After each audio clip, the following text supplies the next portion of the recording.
Impossible. Unreachable. Practical. Practice? What are we talking about? Practice?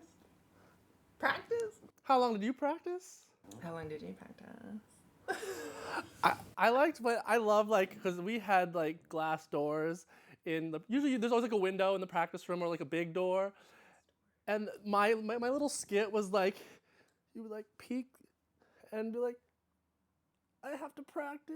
Like can you? Oh, to kick someone out? Yeah, yeah, exactly. To kick someone out and be like, I have this room scheduled, or like, or just peeking in there because like they're like, No, what would be who is more- practicing? Or you're just like you're lurking around the practice room, seeing who's practicing. What's bigger torture? If you were in a room full of like just windows, 360, or and the hallway is outside and everyone can look at you, or if you're in a room of mirrors where all you can see is yourself, which is worse? Worse. Yeah. I don't mind either. Just I just different like it experiences. all. Well, okay. So, okay, I'll pick worse. Both sound I mean, like, I guess if I couldn't control the sun, maybe all the windows. I like the sun. I love a lot of natural light into a room. For sure. But Sure. There is a romance. Okay, that's what we're really talking about. There's a romance to the practice room. wait, no, actually. You guys set the mood. Well, nowadays, because I What's the mood? like gyms that actually have more windows. I don't like the ones that are in the basements. I need the gyms. I just prefer ones with windows. And so, Yeah. I guess the mirrors, maybe just the closed offness of it all. So I guess the mirrors would have to. I mean, I don't mind posing in there, but that's too distracting. I mean, who hasn't Who hasn't looked at yourself? in a dance studio? Yes, Who hasn't I've posed? definitely done that before. Arch their back while playing the flute. There is a lot of arching. Yeah. Yeah. Doing that. Closed hips, heels together, arched back, flute. I feel like there's lots of figurines of boys doing that. Am I wrong? Did I I don't know. I've never seen those. Precious You moments. send them over. Send those hotties over. Yeah. I need like honey on my throat or something. You know what I mean? Aw. Capillaries. I know, but it is on the throat. Maybe something like honey would help actually. Can I just Squirt me. squirt you?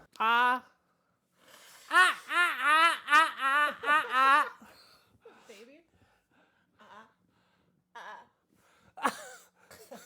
Wait. The honey air. The honey air just like popping in my mouth. It's good.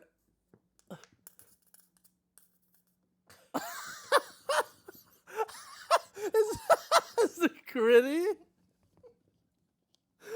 So great. How old is that? I don't know. 100 years. But it never expires. Honey never expires. So that's irrelevant. Ageist. No.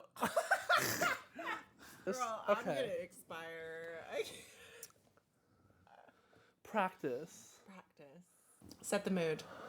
No, we did talk about that. When you're like alone in the basement and it's like hot.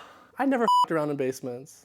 I never did in basements. You never practice. I You never chose practice rooms in basements. I never messed around in a practice room. You mean someone? Yeah. Well, I didn't either, honey. I was Mormon. Oh. I All I was thinking about the flute. I did not so much as kiss somebody in a No, practice I was just horny for the That is a flute. void. If that's a subject for you, it's. I'm sorry, I can't contribute. I was a horny for the flute. I bet you were. Just a horny nerd for.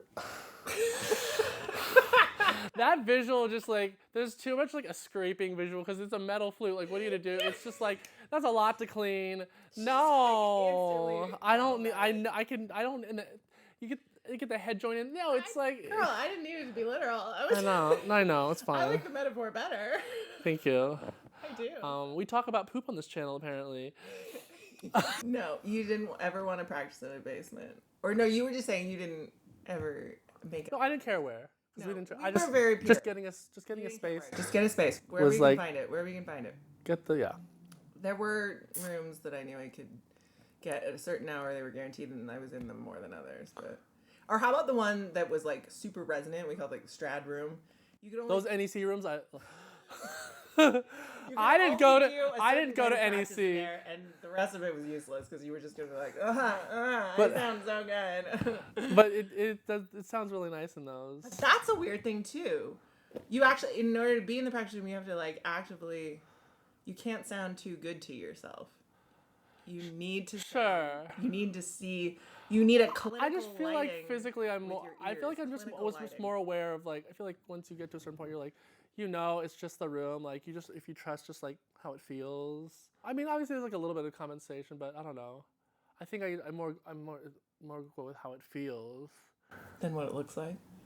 Oh, Than- the than- lighting was the metaphor. than how it like sounds. Oh, wow. I don't know. Interesting. I think that's not a bad. I love that approach. I've always thought of flutes. The more you're in tune with how you're feeling playing the instrument, the better it's going to sound anyway.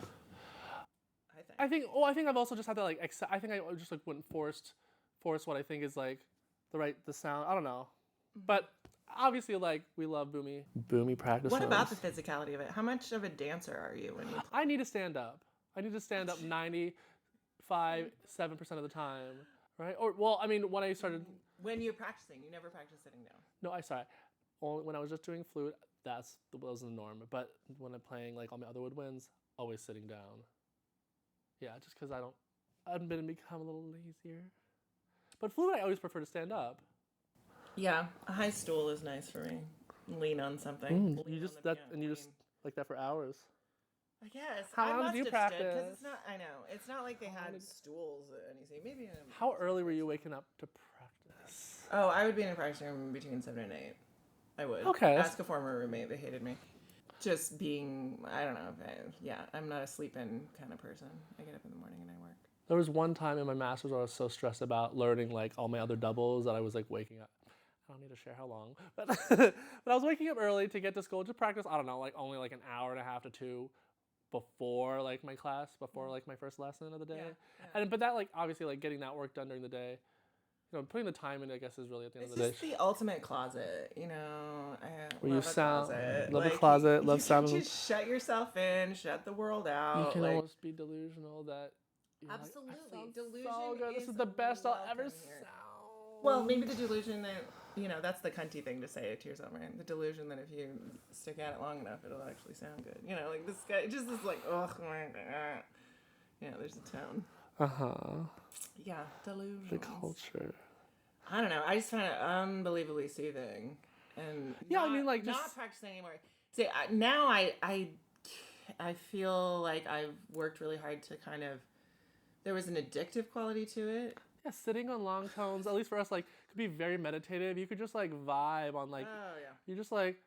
To like fall just into place. self-drone and just like listen to the drone. Your breath and your fingers and your breath and your fingers. Become your one. Ear, in your spinning. Yeah, you have to become like spinning gold or one something with. In front of my. It does become just like so much a part of you. It's just muscle memory. It's just there. I know. I still have the muscle memory. I just don't have the. I guess that's why. Is that why we like hold our like. Self-worth for a long time based on like doing well like especially in like competitions or auditions like that's all you are. If you can do this. Just I had a friend who said that it was like this guy said it was cool that I did that and then it made me feel safe because it was like cool and I wasn't gonna get beat up or something. I don't know, like you'll hold on to it for these like intense reasons and for the validation, that gives you. But validation as a child, when it's linked to your survival, is a really, that's a really intense thing to with. And practice makes you better, and practice makes you survive. It did for me. Practice makes you survive. It did. My oldest brother, 11 years older than me, wild psychosis. Very violent, very dark, right? But as long as I was practicing, nobody bothered me. He didn't bother me. The crazy person living in the basement, I would practice in the basement in a different part of the basement, but I would still practice in the basement. He wouldn't interrupt me, wouldn't bother me, nothing. But if you were up on the upper floors when he didn't want you there, scary. So it was like, it was a protective shield. And I was making this globe of sound around me. And I could just be right where my fingers were, and I could control my fingers. It's a force field. Oh, it's a total force field. Total force field. Oh, you have a lot of big feelings? Have I got some repertoire for you? Yeah. Oh, yes. You want a dramatic story? Okay, I I've never talked about my feelings with my teacher. I wasn't one of those people like, I mean, maybe I'm generally... I probably didn't because Ralph was so square, but but we do actually. I find even in my adult relationship to him now, I'm more closed off. I kept it professional, I guess. Yeah, I wasn't like buddy. We were open with each other, but I'm sure I wasn't that. I was probably a disappointment. I have no idea what I said or did. I have no memory. I can vaguely picture the rooms that we were in at the University of Utah. But yeah, I mean, every single week for like 4 years, I saw that guy. That's a, That's a relationship. That is a relationship. And it's very focused, and you're like. I mean, it makes sense why people would get close, but I don't know. I was always. I'm uncomfortable with it. Like, were you terrified of your lessons, or were you like? I don't think Ralph made me nervous that way. He respected him. I knew he was really good. I mean, his concertmaster is a symphony, but I don't think I was afraid of him. He's a very formal person. So going to your lessons, you were never like scared. Like he's the kind of person that would like bow to you slightly, and it would feel totally natural for him to do that. And so yeah, there was a lot of formality, and that sort of like governed the boundaries of the space was how formal he was, and that intimidated my mother. She'll still talk about it, where she's just like, "Oh, he's so fancy,"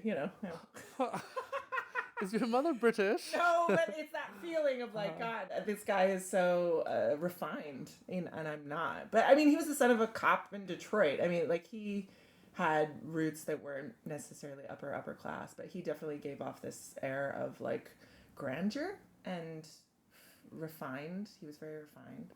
It's that picture of him with long hair, and it blew my mind because I just didn't think of him that way. Like younger headshots. Yeah. Younger headshots. There's a lot of 30-year-old headshots. Oh yeah, it's so funny when you see your teachers when you're younger and you're like, yeah, the teacher relationship is so wild. It can go so many places. There's really like three or four, five. I guess I had 5 teachers total, which is not that many. The weekly relationship, it gets very intense. Undergrad, total narcissist, not healthy. Had to commiserate with many colleagues about that post-school, being like, whoa, that was crazy. The next one, it was like just a lot of disconnect. I don't think she really understood me, but in a lot of ways that was good. I needed somebody that had a headspace that was wildly far from mine so that I could try and open a little bit. I was in a place of trying to open. What's gay about practice? What's gay about practice? What is gay about practicing?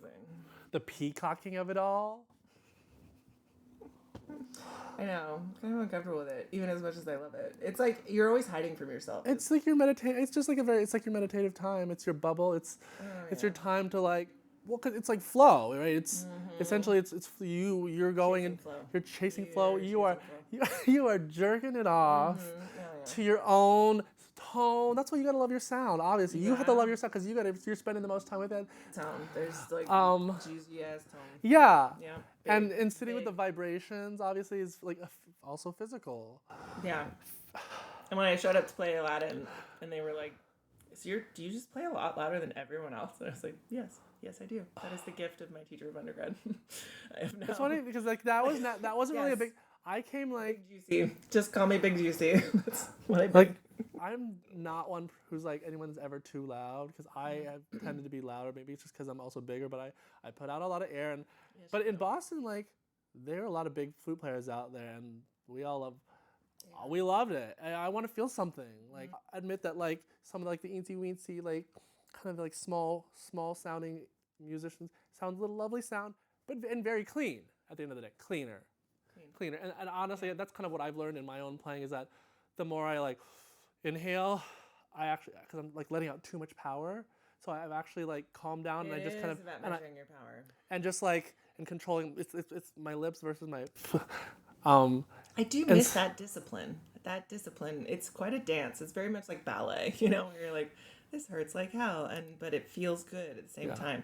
Like to be so, like I have all this power and I'm going to make it come through this little tiny stream of air or in this teeny tiny string vibrating at the highest frequency, and I'm going to perfectly. it's going to be just the perfect amount. And even though I could crush this violin, and then, you know, like I did. I crushed an electric violin on a tour. There's a big crack in it. I did that. Your one that you got? Did we not talk about this? It's not my personal. It belonged to the show. Oh. I was on a rock tour, and it belonged to the show, and I put a crack in the back of it in like the second week of playing the show. I got a crack on my back. Want to see the crack on my back? I could put a crack in your back, baby. I got a crack on your back. And yet.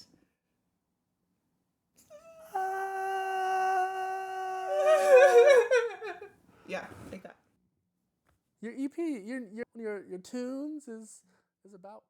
It's about practice room, yeah. Is about practice. It is about practicing. Yeah. Originally, I did sample Allen Iverson in that famous interview where he's like talking about practice. You know, the reporters are being very racist, and he's just trying to like call it attention, and he's like practice. Talking about practice, man. What are we talking about? Practice. And I just all the different times he said practice, and there's just we talking about really practice. musical range. Actually, it's like fun, but originally it had that in it, and then we went a different direction. But it is, and for the violinists in the room, you know, it's that part on the first page of the Brook Violin Concerto where you get stuck practicing a lot because it's these chunky double stops. Yeah, and you have to, and it's really, that's where you get stuck practicing, especially because Brook Concerto is like one of the beginner concertos. It's kind of like one of the earlier ones that you're gonna learn. So yeah, that's kind of a little joke. That's the inside joke, is you get stuck on that spot, and anybody who's played it knows. Because it's a finger. Yeah, but it's also that thing where you can be practicing and you're doing all this really complex stuff on your instrument, and maybe you sound really good, but your head is like 400 miles away. You know, and I've been in professional situations where that's true, especially in theater with repetition. You know, you're like out to lunch, and when you're just on autopilot, which is wild. You know, you think, wow, the human brain is kind of amazing. Like, wow. Oh God, I forgot about this part. You know, and I think one of my teachers would like warm up and like watch TV. Oh yeah, I think that's what it was. There was a great moment. I made a Sweeney Todd mixtape, and there's an interlude that quotes an Izai sonata because someone, a lovely player, would warm up on Izai in the pit sometimes, and also like had this moment where they thought they came in wrong for the concertmaster solo, but they were right. And everyone, it was this moment, everyone in the pit could feel it. They knew exactly what just happened. He played everything completely correctly, but the way he played it, you knew that he was like, did I do this right? Imposter syndrome. So it's that you've been asleep because you don't remember how many times you've played this, and you don't know if it's night or you don't know if it's day. You don't know if you're on your first or fourth show of the day. You know what I mean? Like, you're just so lost in the sauce of it. It's a real vertigo. Absolutely. A la Radio City. Radio City is deep vertigo. Playing. Deep. How many shows would you play? Would you play a 5-show day at Radio City? No, I never did. I've done 4-show days. Did I do it? Yeah, I did 2 4-show days over the course of 5 years. You really have to go into like protect yourself mode. I could have actually. It felt so gross. I couldn't imagine the money being worth it. It's just like.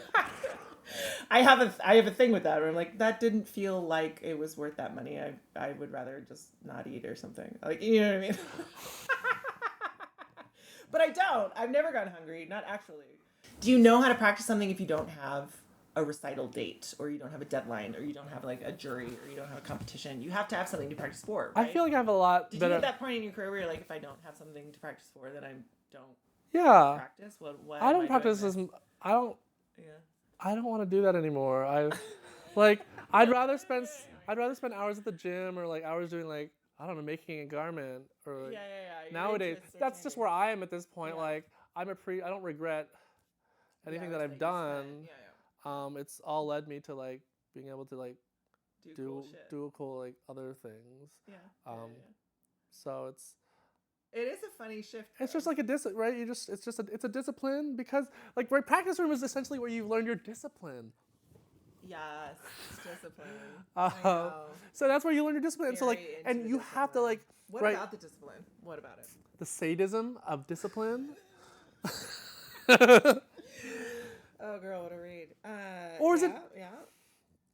Yeah, it's just, how much do you want it is the question, right? Truly. It's really like, what are you willing to The like, question how are you willing to yeah. perfect something? I don't know how people think of, yeah.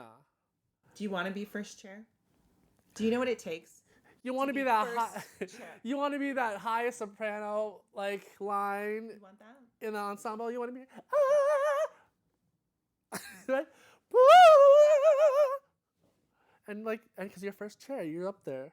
Because you want to be the highest, literally the highest, or sonically the highest. Yes, Piccolo. Right? Like good piccolos, they enjoy playing up there, and She likes being on top. yeah. All the time. Exactly. So it's right. Always. I mean, it is like a personality thing. Yes. We love orchestral personality. So to some extent, like the masochists. the sopranos enjoy being sopranists. heard. The soprano voices. They do. You gotta blend, baby. Blend. No, I'm first chair. First chair. Yo, I know. Blend. should- I'm first chair. you No, should- that was the real transition moment. I had an orchestra job. I didn't feel like it was a good fit for me. It was a little bit like I had been like guzzling Tanglewood Kool-Aid for years and was just like, this is what I want. This is amazing. And I got a job and the social dynamics of it didn't feel great. But also I think I didn't understand, there was a lot going on for me in that point in my life. But what I'm pointing to is that all the things I learned once I started doing Concertmaster of Aladdin tour. being first chair. First chair. Being first chair. That's it. It was first chair. It's like all the things that made me kind of a bad or annoying or like less than ideal section player made me a great Broadway concertmaster. And it was that soloist energy. Well, you always need, always solo. It was the like that you like are really comfortable being there. And you gotta hold the room, honey. that you like to hold the room, and it worked for me really well on tour specifically because dynamics on Broadway in New York are different, for really practical reasons, right? People live there. That's a different relationship than when you're on tour, right? We've talked about that. Tour is a really specific kind of bubble. And the job was more to be teaching the show to local musicians that would join us when we were performing for weeks at a time in their town. And so it was this like leadership thing where I was constantly exercising it on new people, as opposed to exercising leadership on the same person for 30 years. That's a different dynamic. Do you know what I mean? They get moldy. That's what I'm saying. Those dynamics, they get old, they get tired, they get messy. You want to do a snack? Okay. All right, so Show me what snack you're going to share with me. This is something that we made on Sunday nights growing up in Utah. It's called gingerbread. It's from a Betty Crocker cookbook from the 60s. I have the original. I stole it from my mother. Microwaved it for 30 seconds? I did. I warmed it up because that's the ideal, is it comes out of the oven and it's warm and gooey. You put it in a bowl and then you pour milk on the top of it and then you eat it with a spoon. And normally we would make this in like a sheet pan size to feed the family of 7 and 5 kids, 2 parents, 7. And this is like one of my favorite memory tastes. And especially when it's fresh out of the oven and you have kind of a little bit of a glaze on the outside. And then you get like a small texture contrast. Very molassesy. Mm-hmm. It's basically, it's gingerbread with molasses. The cookbook Very deep. has it flavors. served with like a citrus fluff. So like whipped cream that's infused with orange and lemon peel. But obviously this is a lot easier. You just pour some milk over the top. I don't know, it kind of turns it in, it's sort of like a bread pudding, but because it's like a cake, it's a different texture than like, bread pudding is always made with like a kind of a brioche. But So like, I guess more like the texture well, like of British- tres leches, but British pudding, like texture of like a sticky toffee pudding. Yeah, you probably know more about that than me. I love a sticky toffee pudding. Yeah, and it goes down fast. Because it's soaking up the milk. Like, you just have to sit there and eat it and be like really in it. Yeah. And there's just zero sustenance to this whatsoever. After it happens, it's more like an essence. Soul food. There's no evidence in a feeling in your stomach that you actually ate anything. It's Mormon soul food. Sunday night or like for a family home evening, you have to have a treat. And that is my treat. Well. When I play the violin now, when I get it out and I'm like, oh, just do 20 minutes of whatever. Which that as a concept is such a void for me because there was always like something you had to be doing. You don't have like a list. Mary Lou gave us like the 5-hour breakdown. This is what you should be doing in each one of your 5 hours practicing when you go to practice camp in the summertime. Like it was like I went to camps where we like learned how to like squeeze every ounce of like. I was scared of not playing for a day. Back then, like I would like lose my sound. Oh. Yeah, deeply irrational. I felt that way about Brahms, the opening of Brahms' Violin Concerto. I was just like, I don't know, it had like this legendary status as like in the repertoire for me that I don't know, it was irrational, but I played it every single day for, I don't know, there was in grad school until I lost my mind. Yeah. I know, I was a grad. I played it every single day with the feeling in my body. You're gonna lose it? That I was afraid I was gonna wake up and not be able to do it. And it was irrational and I wasn't connected to anything. And it was just like this panic room type of practicing that obviously does not feel great and probably doesn't sound good either. I think I spent a lot of that playing it like I was fighting with my sister or, you know, just like tones that are like overly harsh for no reason. And I remember people would try very gently to like bring that up and I'd just be like no, this is how I feel and this is what this music is. Like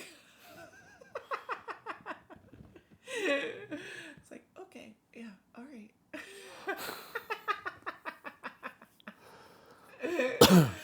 Whereas when I was in middle school, chanson poème, you know. Chanson poème?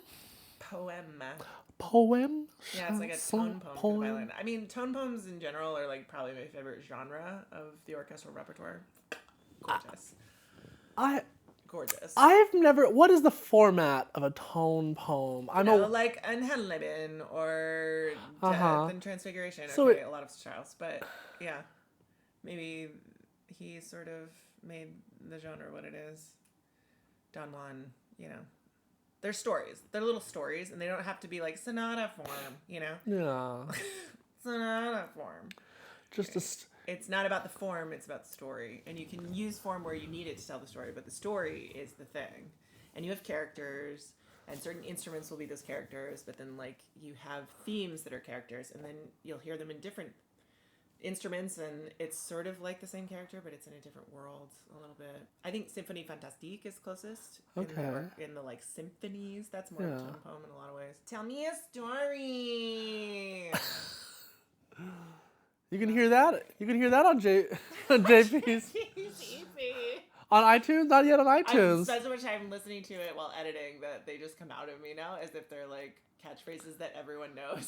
Trying to realize some of the voices in your head. You know, I think we try not to listen to all the voices in our head. That's the function of shame, the shadow, you know. But like, what if you did listen to all the voices in your head? And I have like a really strange relationship to that. That has to do with practice too. Growing up with 2 siblings now who express and experience schizophrenia, they talk to themselves all the time. And so I actually grew up around people talking to themselves all the time. My mom really does it a lot too, but kind of in that mom way. Maybe a lot of people's moms do that, where they're just like tired of being alone or something. And they want to talk to somebody, so they just talk to their cat or themselves.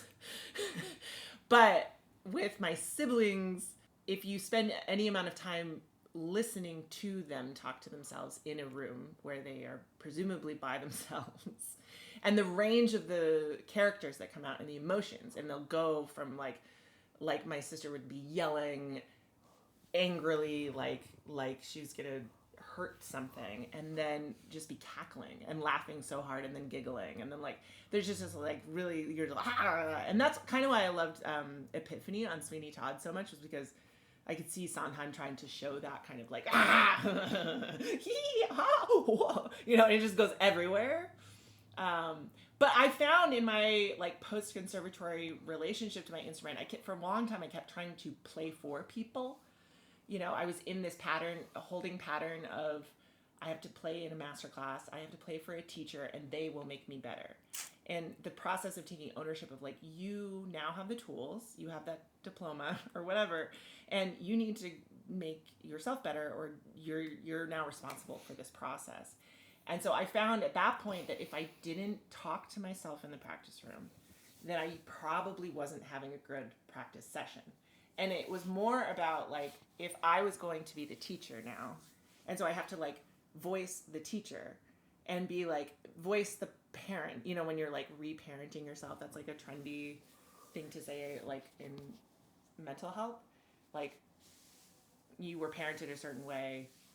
What would you say to the child you to like do it better than your parents did, right? It's kind of like having this compassionate, forgiving relationship to just whatever happened in your childhood, whatever those dynamics are, and to heal them.